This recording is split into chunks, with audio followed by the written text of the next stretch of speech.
أعوذ بالله من الشيطان الرجيم بسم الله الرحمن الرحيم ولا تنكحوا المشركات حتى يؤمن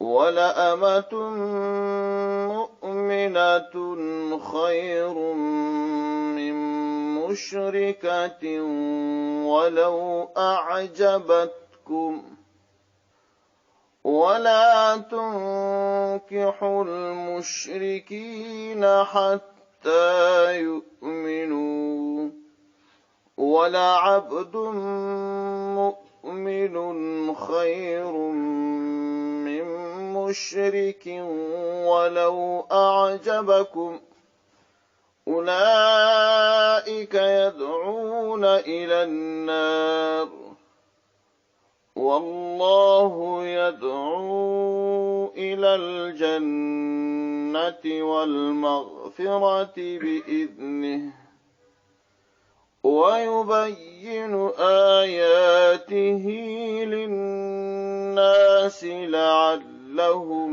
يتذكرون صدق الله العلي العظيم.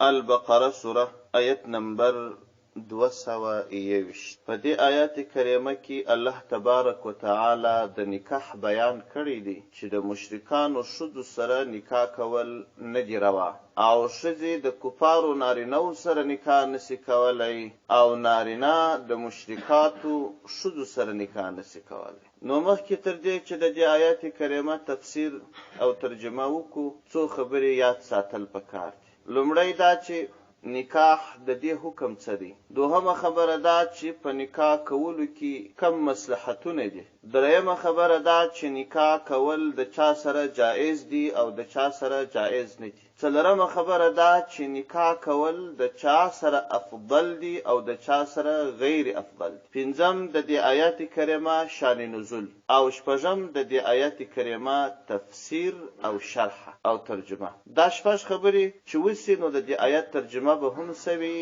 او هغه اړوند احکام چې د دې آیات کریمه څخه استنباطیږي هغه به هم واضح سوي. اوله خبره دا چې نکاح په دې اړه زموږ مذهب دا دی د سیدنا امام ابو حنیفه رحمه الله چې نکاح کول دا سنت عمل دی.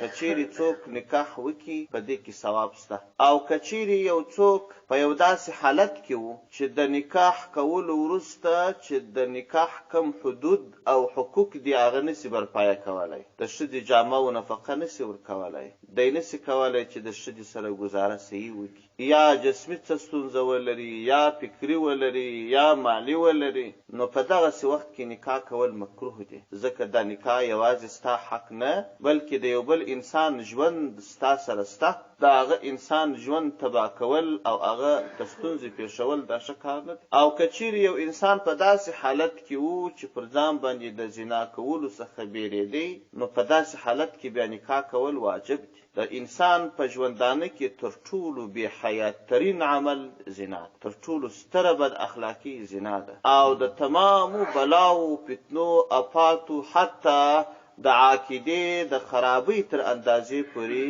دا ټول شرونه چې دي د دې دروازه یوازې زنا او فحاشي ده. دا د زنا حکم دی، دا د نکاح حکم دی چې درې حالات لري. په عامو حالاتو کې سنت ده، په ځینو حالاتو کې جائز نه ده، په ځینو حالاتو کې واجب ده. دوهمه خبره، په نکاح کولو کې ډېر مصلحتونه دي. د دنیا مصلحتونه هم شته او د آخرت مصلحتونه هم شته. تر ټولو ستر مصلحت دا دی چې په دنیا کې دا لوی کاروان د بشریت چې روان دی، توالد او تناسل، د دنیا بقا، د انسانانو د نسل بقا، دا د نکاح په وجه باندې ده. که چیرې نارینه نکاح ونه کړي، ښځې نکاح ونه کړي، نو توالد او تناسل یعنی د اولادونو زیږد دا به نسي رامنځته. کله چې دا رامنځته نسي نو دغه د بشریت لړۍ نوره نه غځېږي. د دنیا کاروان چې روان دی، په دنیا کې د انسانانو د ژوند بقا چې ده دا د همدې نکاح کولو څخه ده. او بل مصلحت دا دی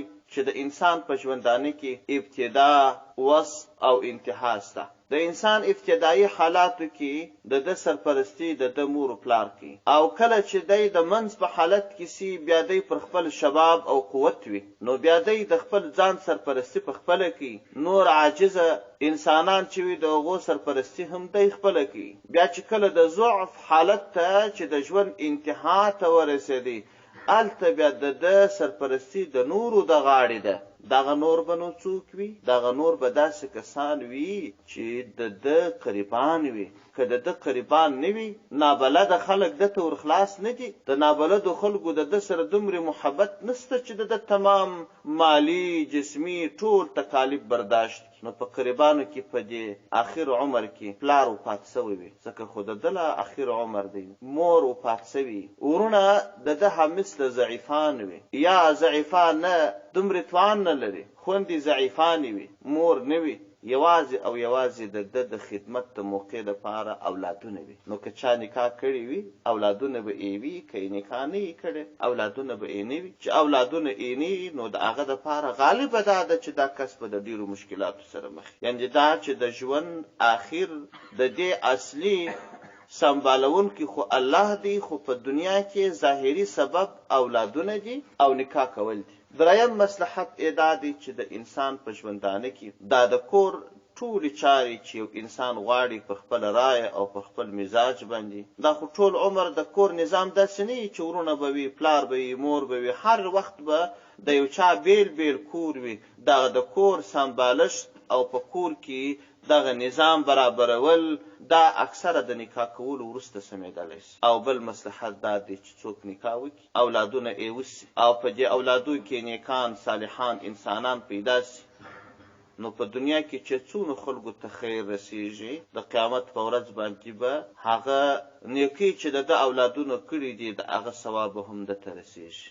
او دته چې دا نیک اولادونه کم دعا کوي، دا صدقه جاریه ده. پیغمبر صلی الله علیه وسلم فرمایي، وای هر انسان چې د دنیا څخه رحلت وکړي، نو تمام اعمال یې نور منع سي، نور لمونځ نسي کولی، روژه نسي نیولی، خیرات نسي کولی، الا من ثلاثه، مګر نه د درو شیانو څخه به بیا هم ثواب ورشروع وي. من ولد صالح او صدقه جاریه او علم ينتفع به، یا صالح اولاد دی چې د ده تر وفات وروسته دعا، یا هغه علم چې ده کړی دی او نفع ورباندې اخیستل سوی ده، نورو خلکو ته ورزده کړی دي، هغو بیا نورو ته ورزده کړی دي، یو روان کاروان وي، دا صدقه جاریه ده. یا یو عام المنفعه کار ده کړی وي، یو پل یې جوړ کړی، یو څا یې کښلی، برمه یې کښلی، مسجد یې جوړ کړی، او یا داسې نور یو عام المنفعه کار یې کړی چې د ده تر وفات وروسته هم خلک ګټه ځینې اخلي، د دې ثواب به وروان وي. نو بل مصلحت دا دی چې د نیکان اولادونه چې د ته دعاوې کوي یا نیک اعمال کوي، په دې کې به د ده ګټه وي. بل مصلحت دا دی کله چې یو څوک نکاح وکړي، نو بیا چې دی کم مال پر دې میرمن مصرفوي، یا یې اولادونه وسي، پر هغو اولادو یې مصرفوي، دا صدقه ده. هر څومره پیسې چې د مصرف کړلې، دا ټولې په صدقه کې حسابل کېږي، په دې شرط چې ته به په صحیح نیت مصرفوې او حرام مال به نه راوړې. مال په خپل اولاد او په خپله میرمن خورې، خو صدقه ده. تا ته د صدقې کولو او د خیرات کولو چانس په لاس درلی. په هر صورت مصلحتونه چې پسې راواخلې بیخي ډېر دي. دا دوهمه خبره. درېیمه خبره دا وه چې د نکاح حکم په دې اعتبار چې د چا سره جایز د نکاح او د چا سره جایز نه. په دې آیت کریمه کې نیم حکم بیان دی، بل آیت کریمه کې بیا هغه پاته برخه یې هلته بیان دی. نکاح د عقیدې په لحاظ باندې د مسلمانې ښځې سره جایز ده.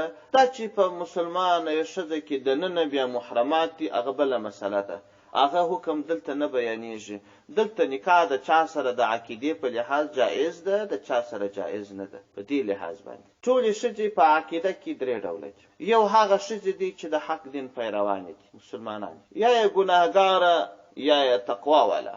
دوهمې ښځې هغه دي چې هغوی د حق دین د اسلام پیروان خو نه دي، خو د یو بل آسماني دین چې منسوخ سوی وي د هغه دین پیروان دي. لکه د یهودیت دین تابع چې یهودیت دین دا خو آسماني دین دی، د الله دین دی، خو منسوخ سوی دی. یا عیسویت دین یا دین داودی د دې دین پیروان وي، د منسوخ سوی دین پیروان وي. دا دوهم ډول شي. دریم ډول دا دی چې د حق دین پیروان نه وي، د یو سماوي دین پیروان نه وي، بلکې د یو داسې دین پیروان وي چې هغه د ځانه جوړ سوی وي، د الله سره شرک کوي.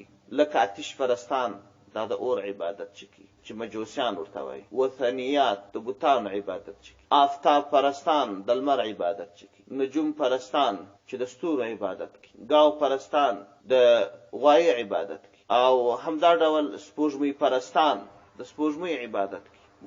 مختلف دینونه بعضې شیطانانو جوړ کړي دي د ځانه څخه. دا دریم ډول ښځې دي. هغه ښځې چې مسلمانانې وي، هغه که تقوا والا یې که بې تقوا والا یې، خو نکاح ورسره جایز ده. هغه ښځې چې د منسوخ سوي دین تابعدارانې وي، د هغو سره هم نکاح جایز ده په دې شرط چې دوی پر خپل دین پاتې وي. دا اوس ما او ستا په زمانه کې د یهودیت دین ستا، د عیسویت دین ستا، خو دغه یهودیانې دغه عیسویانې دوی د الحاد تر اندازې رسېدلي دي، پر خپل دین نه دي پاته. الحاد و انحراف ته وایي، کوږوالي ته ویل کېږي، د دین څخه وتلو ته ویل کېږي. دا ښځې د دین څخه وتلي دي. دغه یهودیانو نصرانیان دا بالکل پر هغه دین نه دي پاته کوم دین چې د الله د لوري څخه راغلی دی. مکمل یې هغه دین غورځولی دی، او مکمل یې نوي شان په دې دین ګډ کړي دي، مکمل یې د په دې دین باندې د ځانه شان پیدا کړي دي، او مکمل یې هغه زاړه شیان ایسته کړي دي. په قرآن عظیم شان کې خو څوک انحراف نشي کولی چې د دې ټولې دنیا خلق سره یو ځای سي، یوه کلمه یې هم نشي بدلولی. ځکه د قرآن ذمواري خو الله خپله اخیستې ده. رب عز وجل فرمایي بسم الله الرحمن الرحیم انا نحن نزلنا الذکر وانا له لحافظون. موږ دا قرآن عظیم شان نازل کړی دی او موږ یې خپله حفاظت کړو. د تورات ذمواري الله نه ده اخیستې، د انجیل ذمواري الله نه ده اخیستې، د قرآن ذمواري الله اخیستې ده. په دې کې یوه کلمه څوک نشي زیاتولی. حتی هغه کس چې په ټول امت کې تر ټولو انسانانو ستر ظالم و، د ټول امت هغه سرسخت ظالم حجاج بن یوسف، دغه حجاج ده هم داسې نه دي کړي چې په دین کې لاس وهنه وکړي. ده ته د هغه منطقي خلک راغلل چې موسی علیه السلام او خضر علیه السلام ورغلي وه، او هغو خلکو ته یې ویلي وه چې موږ مسافر یو، څه د خوراک شی راکړي. هلته په قرآن عظیم شان کې الله قصه بیان کړې ده. فابو چې خلکو انکار وکړي، خوراک یې ورنه کړي. د دغه کلي خلک په دې بدنام وه چې تاسو ته یو وخت دوا وتلي انبیا درغلي و، تاسو بخیلانو خوراک نه ورکړي، او په قرآن کې قصه راغلې ده. نو دوی ښه ډېرې پیسې حجاج ته ومنلې چې موږ به دغونه قدر پیسې درکړو. دغه تورې په ابو فاتو واړوه، کته یوه ته یې ور واړوه. ده به جواب کې ورته وویل چې ما هر څومره ظلمونه کړي دي، صحابه مې شهیدان کړي دي، مکه مکرمه مې نړولې ده، د الله بیته مې نړولې ده، او وتلي علما مې شهیدان کړي دي، په قرآن کې لاس وهنه نه کوم. ګوره یو دومره لوی ظالم، هغه هم الله قرآن ساتلی. نو دغه یهودیان او نصرانیان دوی په دې دین کې دومره انحراف کړی دی او دومره تحریف یې کړی دی چې بالکل هغه دین نه دی پاته. اوس دا خلک ملحدین دي، سیکولران دي، لا دین دي، تش په دین امر غږ کوي چې موږ یهودیان دي. ځکه نه اوس علما وایي که چیرې په دنیا کې په یو کنج کنار کې یو صحیح یهودی پیدا سي، یو صحیح نصرانی پیدا سي، د دغه یهودي ښځې نصرانۍ ښځې سره نکاح روا ده، او د عام یهودیانو نصرانیان چې دي دا پر هغه دین نه دي پاته، دا هم په دې مشرکانو کې داخل دي. لہذا مسلمان به د دغه اوس معاصرو یهودیانو نصرانیانو ښځو سره نکاح نه کړي. او هغه دریم ډله ښځې چې دي چې هغه مجوسیات دي، وثنیات دي، د هغو سره نکاح بالاتفاق نه ده روا. دا خو د نارینهو او د ښځو حکم دی چې د نارینهو نکاح او ښځې هغه د هیڅ رقم کافر سره نکاح نشي کولی.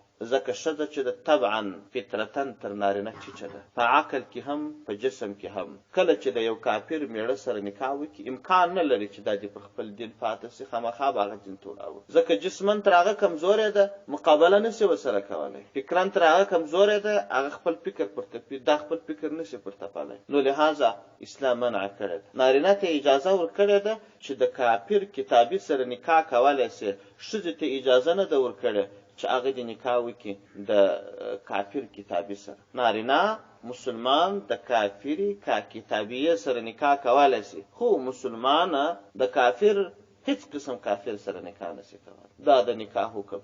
او څلورمه خبره چې نکاح د چا سره کول افضل. نو په دې کې د علماو تحقیق دا دی چې یو انسان چې کله نکاح کوي، په نکاح کې یوازې نفسي خواهشات پر کول مطلوب نه دي، لکه مخکې چې مصلحتونه بیان کړل. په نکاح کولو کې به خود به دا نفسي خواهشات چې د زنا کولو څخه یو څوک راوګرځېږي دا به وي، اما نور اهم مقاصد چې د آینده ژوند د ستونزو سره مخ نشي او د اولادونه صالحان پیدا شي، دغه نکاتو په نظر کې نیولو سره نو یو سړی به د یو داسې ښځې سره نکاح کوي چې هغه به تقواداره وي، هغه به بادیانته وي، هغه به نیکخویه وي. طبیعي و فطرتي نیکخویي جلا شی ده او دیانت جلا شی دی. چې هم فطرتن او طبعا نیکخویي ولري، اخلاق ایشي هغه طبیعي فطرتي ذاتي چې په دې کې شته. ځکه هغه ذاتي طبیعي فطرتي اخلاق چې د چا بد وي، هغه یو داسې څوک وي کلونه عبادت کې یو ورځ یوه بد اخلاقه خبره چاته وکړي، هغه عبادت یې ګرده ولاړ شي. لکه ابلیس 6 لکه کاله عبادت کړی و، خو ذاتن بد اخلاق و، بې ادب و، یوه بې ادبي یې وکړل، د 6 لکو کالو عبادت یې ولاړ. نو ذاتن او فطرتن دا به د نیکو اخلاقو والا او دیانت والا وي، د داسې ښځې سره نکاح کول لازم دي. ولې؟ ځکه چې پر اولادونو باندې اتمن 50% لا زیات د مور اثر وي. د اولاد اولین حق دا دی چې د یو داسې چا سره به نکاح کوې چې هغه یو نیکه ښځه وي، ځکه دغه ستا اولاد چې کله دنیا ته رالی او هغه بد اخلاقه ښځه چې تا په نکاح کړې ده د هغې ښځې اثرات پکښې پیدا شول، اوس دغه ستا بچی چې ځوان سو بد اخلاقه دی، بېدینه دی، په دغه د ده په بد اخلاقۍ کې ستا اثر دی. ولې که تا د یو دیندارې ښځې سره نکاح کړی وای نو ستا بچی به دینداره وای، او که تا د یو نیکخویه ښځې سره نکاح کړی وای ستا بچی به نیکخویه وای. د بد اخلاقه ښځې سره نکاح کول، د بېدینه ښځې سره نکاح کول، دا د خپلو اولادونو سره جفا او هغه اولین حق د خپلو اولادونو ضایع کول دي. همدا وجه ده چې دنیاوال کوشش کوي وای تاسو ولاړ سئ پر خپله خوښه باندې نکاح وکړئ. نو ځوانان ګرځي و راګرځي وای دا زموږ مور و پلار پر موږ باندې څه پابندیانې لګولي دي، په پټو سترګو ایسې یو ښځه راولې راته کښېنئ نو هغه که ښه وه که بده وه. دا تمامې فتنې د دغه څخه پیدا شوي دي چې د مور و پلار پر نکاح باندې خلک اعتماد نه کوي او د کفارو دسیسې او د کفارو غوښتنې ورباندې اثر وکړي. ولې مور و پلار چې کله بچي ته نکاح کوي نو هغه نسب، اخلاق، عادات ټول په نظر کې نیسي. او کم خلک چې په خارج کې وي نو وایي زه نو خدا د یهودي ښځه د نکاح ورسره روا ده یا مسلمانه ده، نو زما دا نه ده خوښه هغه ښځه په نکاح کوم، دا تعلیم یافته ده او فلان نورستان، هغه نو چې 3-4 کاله ورسره تېر نو بیا یې ژوند تریخ سي. که یې دی خادم جوړ سي، اولادونه یې پیدا سي، هغه د ده زامن نه بلکې په اخلاقو کې د ده پلرونه وي. بیا نه یو څوک د ده دین ته راځي، د یو چا مور چې فاسقه او فاجره یې په بازارو کې ګرځي لڅه لپړه ګرځي، د دې ښځې اولادونه به نو کم تربیت حاصل، دا به حیا او عفت د چا څه زده کړي. حتی کتاب داسې مسله راوړې ده وایي کومه ښځه چې فاسقه وي یا کافره وي فاجره وي، یو ماشوم چې وږی وي د دغه ښځې شیدې مه ورکوئ، ځکه د دې د فسق او بد اخلاقي اثر په ماشوم کې پیدا کېږي. نو ته ولې د خپلې مور دپاره د خپل بچي دپاره یو فاسقه ښځه ورمور کوې؟ دا یوازې یوه شیدې له اثر ورباندې کوي. نو نه، دې ته مه ګوره. تقواداره ښځه او داسې ښځه چې د نسب او خاندان والا او نیکخویه وي، د داسې چا سره نکاح کول دا ستا ژوند ساتلی سي، د هغه مصلحتونو هغه برخه تا ته درکولی سي او که چیرې یوازې تش په خواهشاتو پسې ګرځېدلې بیا به دې نو ژوند سخت ستړی. په دې کې نو زه ښه ډېر په دې بلد یم چې په خارج کې بیخي ډېر کسان شته چې زموږ څخه فتواوې د دې وټسپ د لارې غواړي په دا مشکلاتو اخته. که ښځې دي د فاسقانو نارینهو سره او که نارینه دي د دې فاسقاتو ښځو څخه چې څومره تنګ دي دا نو هغه وخت معلومېدلی شي چې څوک یې وویني یا یې لیدلي نو بیا دا درد محسوسولی شي. دا څلورمه خبره شوه. پنځمه خبره د دې آیات کریمه شان نزول. پیغمبر صلی الله علیه وسلم یو صحابي واستوي مکه مکرمه ته. مکه مکرمه کې یو بل صحابي د پیغمبر علیه السلام چې هغه اخلاص دغه قاصد چې پیغمبر علیه السلام استولی وو د دې سړي هلته په مکه مکرمه کې د یو مشرکې ښځې سره محبت و. کله چې دی ورغلی هغه ورته راغله ورته ما سره نکاح وه. ده ورته وویل چې ما خو هغه ستا سره زوړ محبت هر څومره و خو زه اوس مسلمان یم. کوم شی چې اسلام ما ته اجازه راکوي هغه کوم، که اسلام اجازه نه راکوي نه کوم. زه به د پیغمبر علیه السلام څخه اجازه واخلم بیا به ستا سره نکاح وکړم. دا سړی چې راغلی پیغمبر علیه السلام ته اجازه یې ځینې طلب کړه. پیغمبر صلی الله علیه وسلم اجازه ورنه کړه. دا آیات کریمه نازل شو. په دې آیات کریمه کې حکم وشو چې د مشرکاتو ښځو سره نکاح مه کوئ که ستاسو هر څومره خوښې وي، ستاسو معشوقې وي، په دې کې ستاسې خیر نشته ځکه دا ښځې تاسې جهنم ته بیایي او الله عز وجل مو و دائمي ښه ژوند یعنی جنت ته بیایي. نو په دې کې یوه د حکمت نکته علماو دا را پیدا کړې ده. وایي دا د دنیا قانون دی چې مثبت او منفي ښه او بد چې سره یو ځای سي میدان به بد ګټي، پایلې به د بدو وي. که چیرې په یو کریټ سیبو کې یوه دانه خراب وروست سیب کښېږدې دا ټول کریټ به خرابېږي. که په یو څا کې 200 څولغې پاکې اوبه وي یوه څولغه مردارې او نجسې اوبه ور واچوې ټول څا به مردارېږي. او که چیرې 10 بوټي د خوشبویي کښېږدې چې عطر ځینې تولیدېږي یوه لږه حصه نجاستې غلیظه ورسره کښېږدې دا 10 بوټي به ټول په خپل بوی اړوي. نو که چیرې یو څوک د کافرې ښځې سره نکاح وکړي که څه د اهل کتابو څخه وي لا به هم حتما پر ده اثر اچي. البته په ځینو کې جواز ورکړی دی چې د مؤمن مسلمان همت باید دا وي چې ډېر ژر اسلام ته راولي، تقوا ته یې راولي، اجازه یې ورکړې ده. په مشرکو کې قطعا اجازه نه ده ورکړې ځکه دا ډېره غټه ګناه ده شرک. راځو د آیت ترجمه. الله عز وجل فرمایي ولا تنکحوا المشرکات، تاسو نکاح د مشرکاتو ښځو سره مه کوئ حتی یؤمن، تر څو پورې چې ایمان راوړي. چې د الله سره شریک یې نیولي او دا اوس یهودیانې نصرانیانې چې دي دا هم مشرکات.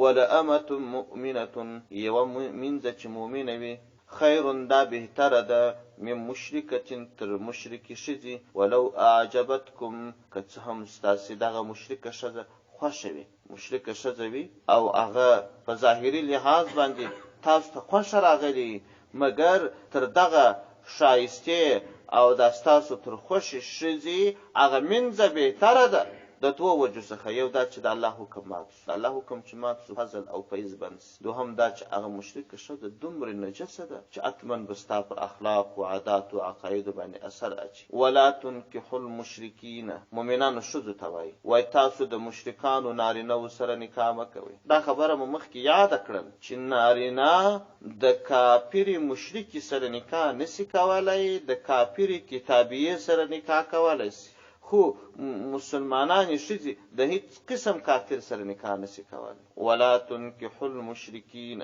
تاسو نکاح د مشرکانو سره مه کوئ حتی یؤمنو، تر څو چې دوی ایمان نه یې راوړی. ولا عبد مؤمن، یو مریی چې مؤمن وي حق دین منونکی وي خیر دا بهتر دی من مشرکین تر مشرک ولو اعجبکم، که څه هم ستاسو خوښ وي دا مشرک. اولئک دغه کسان چې دا که مشرکان نارینه دي او که مشرکات ښځې دي یدعون الی النار، بلنه اور ته ورکوي، دوزخ ته خلک بیایي. او الله جل جلاله یدعو بلنه ورکوي الی الجنة و جنت والمغفرة و مغفرت بإذنه بخپل اراده سره. ویبین بیانی الله پاک آیاته آیاتونه خپل احکام خپل للناس د پاره د خلکو لعل د پاره د دې چې هم دې یتذکرون فن حاصل. سبحان ربک رب العزة عما یصفون.